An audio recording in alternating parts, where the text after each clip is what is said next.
Kingdom, dagdag pa niya, likas na tapat ang mga centaur at handa silang tanggapin ang anumang kondisyon kapalit ng pagtanggap sa kanila.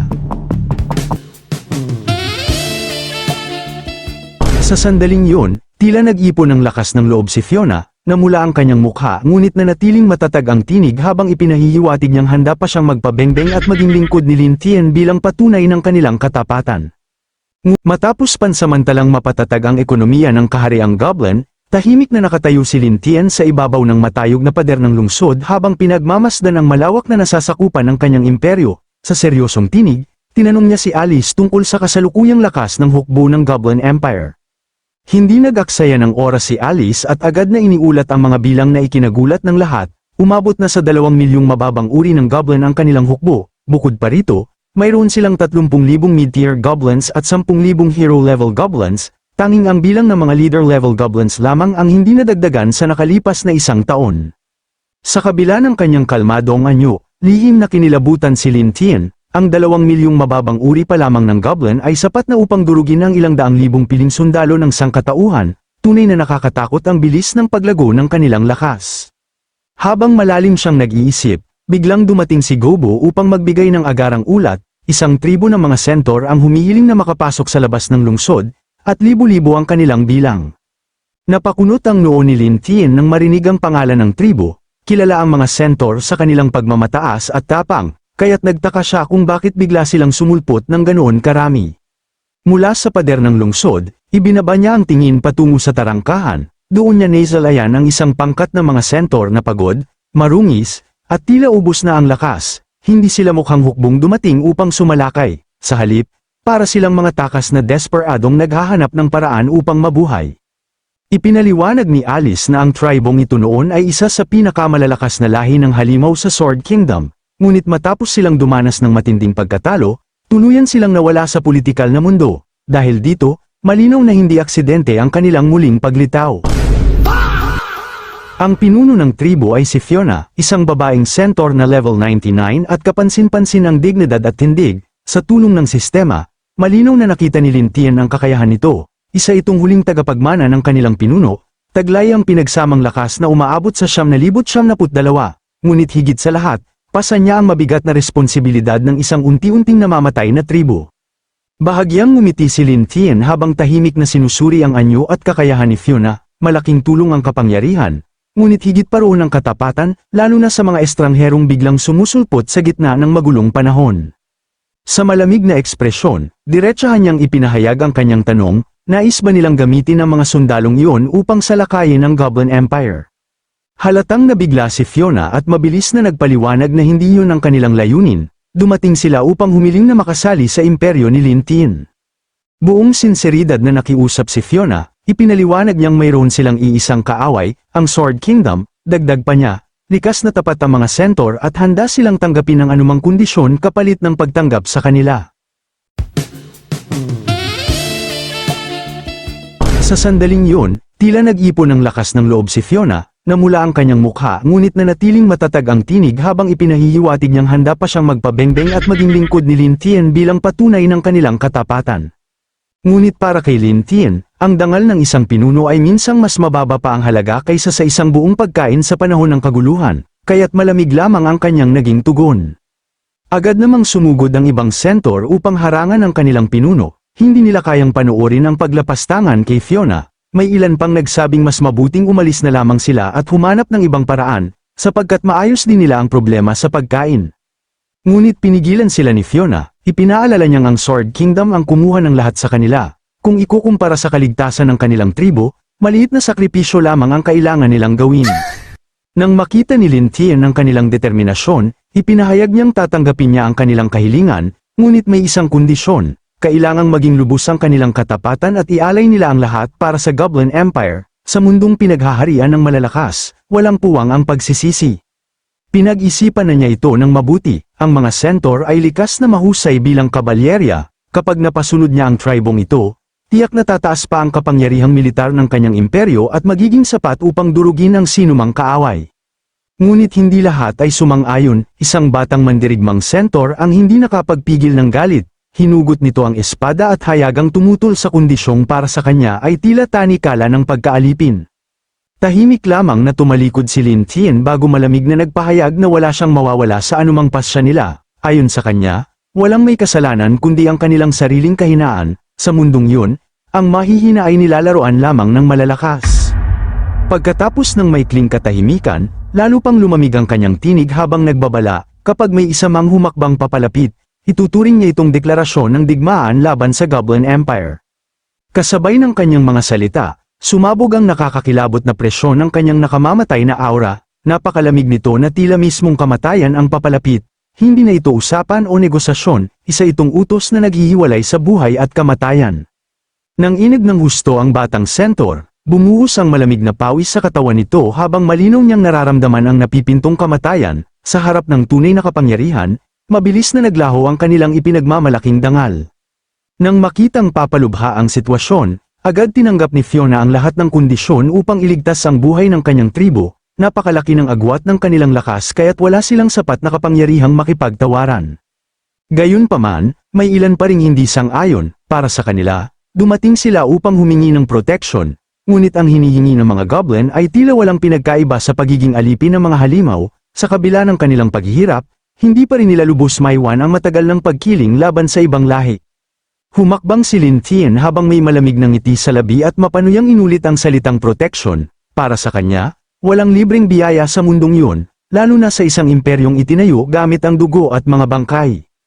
Malamig niyang ipinahayag na ang Goblin Empire ay hindi basta na itayo sa awa o himala, hindi mabilang na buhay ang isinakripisyo upang marating nila ang kasalukuyang estado. Dahil dito, wala umanong karapatan ng sinuman na dumating lamang upang makinabang ng walang kapalit o ambag. Nagkatinginan ng mga Centaur, sa unang pagkakataon, tila unti-unti nilang napagtanto kung gaano sila naging inosente. Inakala nilang sapat ng dahilan ang kanilang pagdurusa upang kawan sila, ngunit sa lugar na ito, halaga at pakinabang lamang ang kinikilala. Saglit nilang naisip kung nagkamali ba sila ng desisyong pumunta rito. Ngunit biglang niluwagan ni Lin Tian ang kanyang mga kondisyon.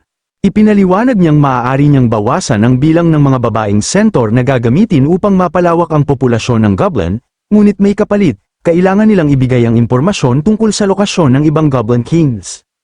Nang marinig ang pangalang yon, halatang natigilan si Fiona, para bang may lihim siyang matagal nang itinatago. Desperado si Lin Tian na mapalawak pa ang kanyang kapangyarihan, at alam niyang malaking oportunidad ito. Sa huli, pumayag si Fiona na ibunyag ang nalalaman niya, ngunit may isang maliit na kondisyon, payagan muna sana silang makapasok sa lungsod, dahil sa matinding gutom at pagod, hindi na raw kakayanin ng kanyang tribo ang maghintay pa. Subalit malamig na muling pinaalala ni Lin Tian na wala silang karapatang magtakda ng kondisyon sa lugar na yun, ang salita lamang ng hari ang batas, at ang mga takas ay walang ibang pagpipilian kundi sumunod. Sa kawalan ng opsyon, napilitan si Fiona na magsalita. Isiniwalat niya ang tungkol sa Wild Cavern sa hangganan ng Sword Kingdom, isang napakalawak na kuweba na minsang ginamit bilang minahan. Doon umano naninirahan ang isang makapangyarihang tribo ng Goblin na pinamumunuan ng isang Goblin King. Agad bumaling si Lin Tian kay Alice upang kumpirmahin ang impormasyon. Ayon dito, kilala niya ang lugar, isa itong malaking abandonadong minahan na matagal nang naging pugad ng mga halimaw. Unti-unting sumilay ang makahulugang ngiti sa labi ni Lin Tian. Sa impormasyong ito, sigurado siyang malapit ng makumpleto ang ebolusyon ng kanyang tapat na tauhang si Gobo Kwang, bagay na lalo pang magpapatatag sa absolutong kapangyarihan ng Goblin Empire. Hindi nagtagal, iniutos na rin ang pagbubukas ng tarangkahan ng lungsod. Pagpasok ng mga Centaur, hindi nila napigil ang mamangha. Sa kanilang harapan ay isang tanawing halos imposibleng paniwalaan, mga tao at halimaw na namumuhay ng mapayapa sa iisang lugar. Masigla ang kalakalan, tila isang tunay na sibilisadong lipunan. Nakita nilang may mga taong nagbebenta ng mga bagay na hindi kayang likhain ng mga halimaw tulad ng langis, asin, kasuutan, at mga serbisyo gaya ng panday at paggawa ng metal. Para sa mga Centaur, halos hindi ka panipaniwala ang ganitong klase ng pagkakaisa. Isang batang Centaur na nagngangalang Mario ang puno ng kuryosidad, mahinang tinanong nito si Fiona tungkol sa nakakatakot na mga chismis ukol sa mga goblin, ngunit agad lamang siyang pinatahimik ni Fiona at sinabihang sumunod na lamang sa hari. Sa kaibuturan ng puso ni Fiona, hindi pa rin nawawala ang kanyang pag-asa. Tinitingnan niya ang pagsuko nilang ito bilang pansamantala lamang. Balang araw, kapag muling lumakas ang kanilang tribo, hindi na sila muling yuyuko kaninuman. Bigla namang nabasag ang katahimikan nang may isang kahon ng kamote ang aksidenteng natapon sa lupa. Ang simpleng tunog na yun ay tila naging tukso para sa mga sentor na ilang araw nang hindi nakakain. Sa sobrang gutom, hindi na napigilan ng batang si Mario ang sarili, hindi pinansin ang pagsaway ng mga gwardya at mabilis siyang sumugod upang pumulot ng isang kamote, saka agad itong nilamon habang sinasabing napakasarap nito. Ngunit isang goblin ang may pag-alit na nagsabing pagkain lamang iyon ng mga baboy. Lalong tumindi ang kontrast ng dalawang panig, ang kasaganaan ng imperyo at ang miserableng kalagayan ng mga takas. Mula sa malayo, tahimik lamang na pinagmamasdan ni Lin Tian ang kaguluhan, walang bakas ng awa sa kanyang mga mata, tanging malamig na pangunawa sa batas ng kaligtasan.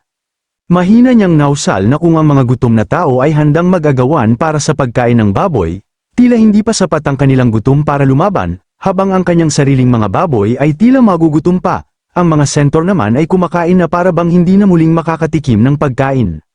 Samantala, hawak ni Fiona ang isang kamote habang tahimik na tumutulo ang luha sa kanyang mga mata. Hindi niya mapigil ang isipin na tila nakapasok sila sa paraiso, ang isang bagay na ganoon kasarap ay ginagamit lamang pala bilang pagkain ng mga baboy. Sa kanyang puso, taimtim siyang nagdasal na sana'y manatili sila rito magpakailanman, ayaw na niyang bumalik sa buhay na kinakailangang umata ng balat ng puno at damo upang mabuhay. Katabi ni Lin Tian, isang tauhan ang napahid ng pawis at di napigil ang magtanong kung gaano bakat hindi ang hirap na pinagdaanan ng tribo noon. Ngunit nanatiling tahimik lamang si Lin Tian, makalipas ang ilang sandali, lumapit si Fiona at magalang na humingi ng paumanhin, inamin niyang sa sobrang gutom ay hindi na nila napigilan ang sarili. Kasabay nito, hindi niya maitago ang kanyang pagkabigla sa kasaganaan ng lugar, narinig man nilang sagana ang Goblin Empire. Hindi niya inakalang umaabot ito sa puntong pati kamote ay ipinapakain lamang sa mga baboy. Praktikal pa rin gaya ng dati, nagpatuloy lamang sa paglalakad si Lin Tian habang sinasabing hindi sila dapat mag-alala, hanggat tapat silang magsasanay ng isang hukbo ng Goblin Cavalry para sa kanya, hindi sila kukulangin sa pagkain. Sa huli, dinala niya ang buong tribo sa isang tahimik at malawak na lugar sa loob ng lungsod. Huminto siya at sinabing wala pang goblin o tao ang naninirahan doon, kaya maaari nila itong gawing tahanan, at sa gayon, mula sa pagiging mga gutom at itinaboy na takas, natagpuan ng tribo ng Centaur ang tila paraiso sa loob ng Monster Empire, isang pangyayaring kalaunay magiging mahalagang bahagi sa paglakas ng hukbong militar ni Lin Tian. Pinangunahan ni Lin Tian ang hukbo ng mga Centaur patungo sa kanilang bagong tirahan sa loob ng imperyo, habang naglalakad, malamig ngunit malinaw niyang ipinaalala na ang lugar na iyon ay isang lupain ng kalayaan, isang lugar kung saan walang pangangaso at walang diskriminasyon sa pagitan ng iba't ibang lahi. Para sa batang Centaur na si Mario, tila panaginip ang lahat, sa sobrang saya, agad siyang tumalon sa malambot na bante ng dayami, matapos ang napakaraming araw ng pagtakas at takot, minsan pala, ang tunay na kaligayahan ay simpleng pakiramdam lamang ng kaligtasan. Tahimik na yumuko si Fiona kasama ang ibang mandirigmang Centaur bilang pasasalamat, ngunit gaya ng dati, malamig lamang ang naging tugon ni Lin Tian, ipinaalala niya sa kanila na huwag kalilimutan ang pangakong ginawa nila. Sinabi rin niyang hindi magtatagal ay magpapadala ng pagkain para sa kanilang tribo, at makalipas ang ilang araw, magsisimula na rin ang proseso ng pagpapalawak ng populasyon at pagsasanay ng kanilang hukbo. Para kay Lin Tian, ang isang makapangyarihang imperyo ay nangangailangan ng iba't ibang lahi at kakayahan, at ang Centaur Cavalry ang perpektong pyesa upang lalo niyang mapatatag ang kanyang kapangyarihan. Bahagyang ngumiti si Lin Tian habang iniisip ang hinaharap. Sa mga susunod na araw, balak niyang hanapin at alisin ang Goblin King upang tuluyang mapalakas ang kanyang tapat na tauhang si Gobo Khan, ngunit bago yun, mayroon pa siyang kailangang asikasuhin. Habang dahan-daang naglalakad sa madilim na pasilyo, iminungkahi niyang samahan siya ni Gobo Tien upang tingnan ang kalagayan ni Abaddon. Sa kaibuturan ng kanyang isip, may hindi maipaliwanag na pakiramdam si Lin Tian, tila may masamang nangyari. Habang papalapit sila sa selda, lalo lamang bumigat ang paligid, madilim at nakakatakot ang pasilyo, at ang tunog ng kanilang mga yabag ay umaalingaw sa mabigat na katahimikan. Ngunit pagdating nila, tila bangungot ang samalubong sa kanila. Nakahandusay si Abaddon sa ibabaw ng dayami, halatang lupaypay at halos wala ng lakas, sa gilid naman ay isang goblin guard na walang buhay, nakahandusay sa sariling dugo. Sa gitna ng silid ay isang malaking butas na kulay itim, tila may kung anong pilit na lumabas mula sa kailaliman ng lupa. Natigilan si Gobo Tien sa takot, akala niya ay may nilalang na sumalakay mula sa labas, kaya agad sana siyang bababa upang mag-imbestiga. Ngunit mabilis siyang pinahinto ni Lin Tian, sa isang tingin pa lamang, naunawaan na niya ang katotohanan. Hindi ito paglusob mula sa labas, isa itong pagtakas mula sa loob. Ang malalim na butas sa sahig ay malinaw na daan ang pinili ng isang nilalang upang makatakas, at sa bawat bakas na naiwan, malinaw na isa itong nilikhang lagpas sa karaniwang imahinasyon. Mas lalong nakapangilabot ang sumunod nilang nakita. Ang tiyan ni Abaddon ay tila winasak mula sa loob, nag-iwan ng malalim at nakakatakot na sugat, namumutla ang kanyang mukha, habang ang mapulang mga mata ay puno ng takot at panginginig, para siyang dumaan sa pinakamalupit na uri ng panganganak na maaaring maranasan. Mahina siyang nagsusumamong tulungan siya, hindi nagtagal ay ipinatawag si Catherine upang gamutin siya, agad itong gumamit ng healing spell, at isang mainit na gintong liwanag ang bumalat sa nanginginig na katawan ni Abaddon habang unti-unting nagsasara ang sugat sa kanyang tiyan. Nang bahagyang bumalik ang kanyang ulirat, tuluyan siyang napaiyak.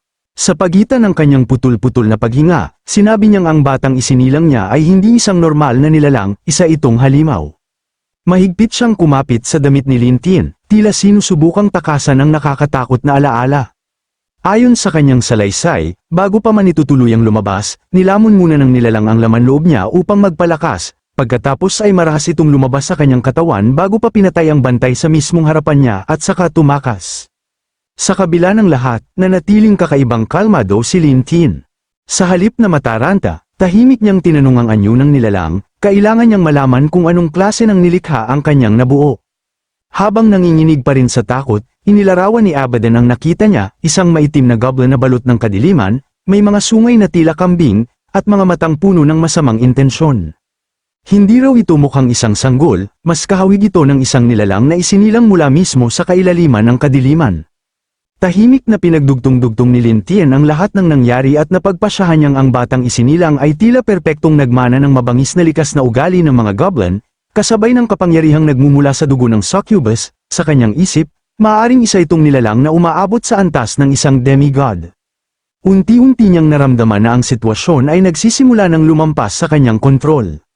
Sa kanyang isipan, nabuo ang larawan ng isang maitim at may sungay na halimaw, isang nilalang na may nakapangingilabot na lakas, kayang patuloy na lumakas sa pamamagitan ng paglamon sa lahat ng madaanan nito. Sa unang pagkakataon mula nang mapunta siya sa mundong yon, napagtanto ni Lin Tian na maaaring minaliit niya ang tunay na kapangyarihan ng mga nilalang mula sa ibang lahi. Akala niya noon ay kaya niyang kontrolin ang anumang halimaw na kanyang malilikha. Ngunit biglang tumunog ang isang system notification. Napahinto si Lin Tian at bahagyang nanlaki ang mga mata sa pagkagulat. Isang bagong titulo ang nalikha dahil sa naganap na pangyayari. Binati siya ng sistema sa pagkakaroon ng titulong Father of the Evil God, kasama ang gantimpalang 100 life points. Sa sandaling yun, tila kinumpirma ng sistema ang pinakakinatatakutan niyang posibilidad, ang batang kapapanganak pa lamang ay tunay ngang isang uri ng masamang Diyos. Hindi napigilan ni Lin Tian na makaramdam ng kakaibang hiya at pagkaasiwa sa katawa-tawang titulo. Ang isang Goblin King ay bigla na lamang naging ama ng isang evil god. Ngunit mabilis din niyang isinantabi ang pag-aalinlangan. Kung tutuusin, simbolo rin yun ng kanyang natatanging estado, hindi lahat ay maaaring magmalaking ama sila ng isang nilalang na halos maituturing na Diyos ng kasamaan. Agad niyang iniutos sa kanyang mga tauhan na bantayang mabuti si Abaddon at ang malaking butas sa selda. Kapag bumalik ang nilalang na yun, nais niyang mabisuhan agad. Matapos iwan ang madilim at mabigat na lugar, naglakad si Lin Tian sa loob ng kanyang teritoryo upang siyasatin ang kalagayan ng imperyo. Tinamaan ng sinag ng umagang araw ang mabilis na umuunlad na lungsod, habang naglalakad siya, maririnig sa paligid ang mga taong masayang sumasaludo at nagpupuri sa kanya. Ang kanilang katapatan ay hindi na lamang bunga ng takot. Marami sa kanila ay tunay na nagpapasalamat sa matatag at maayos na pamumuhay na naibigay niya. Hindi ito napigil ang mapansin ni Fiona. May pagtatakang tinanong niya kung bakit hindi natatakot ang mga tao sa isang goblin na tulad ni Lin Tian. Kalma lamang itong sumagot na kapag patas ang pagtrato sa mga tao, kusa ring nawawala ang takot. Lalo lamang namangha si Fiona, hindi lamang sa lawak ng imperyo, kundi sa kakayahan ng isang goblin na makuha ang loob ng mga tao. Sa kanyang paningin, si Lin Tian ay hindi simpleng pinuno ng halimaw, taglay nito ang pag-iisip ng isang tunay na emperador. Dahil sa matinding kuryosidad, tinanong niya kung ano ba talaga ang pinakamalaking ambisyon ni Lin Tian, ramdam niyang mas malalim pa ito kaysa simpleng pagkain, pagdami ng lahi, o karaniwang likas na ugali ng goblin. Huminto si Lin Tian at tumingin sa kanya, tahimik ngunit makahulugan niyang sinabi na pareho lamang sila ng nais. Nag-iwan ang mga salitang yun ng malalim na palaisipan kay Fiona. Pagkatapos ay siya naman ang tinanong ni Lin Tien, hindi ba niya nais na ang lahi ng Centaur ay ituring na marangal at respetado sa halip na maliitin ng iba? Direktang tumama ang mga salitang yun sa pinakatagong bahagi ng kanyang pride. Sa katahimikan, muling naalala ni Lin Tien ang mga unang araw matapos siyang mapunta sa mundong yun, nang mapilit siyang mamuhay sa katawan ng pinakamahinang uri ng goblin at tretuing parang basura ng mga tao. Ang sakit at kahihiyang yun ang naging apoy ng kanyang ambisyon.